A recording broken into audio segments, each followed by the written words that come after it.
Natanong mo ba kung anong totoong sikreto ng mayayaman? Huh? Ito yung hindi tinuturo sa school pero life-changing. Ang yaman nila, hindi aksidente. Mindset at habits ang sikreto. Really? First, they don't rely on one income. May business, investment, rentals, multiple streams ang gain nila. Two, they make money work for them. Hindi puro trabaho. May investments na kumikita kahit tulog sila. Third, they live below their means. Simple lifestyle, pero solid ang assets. Four, they protect their wealth. Insurance, emergency fund, proper planning. Ayaw nilang maubos sa isang crisis.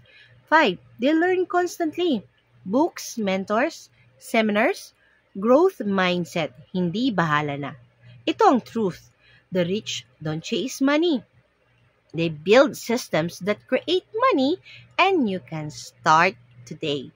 Kung gusto mong simulan ang sarili mong wealth journey, comment down below and follow me for more money wisdom. And message me if you want guidance on protection, planning, and smart money growth.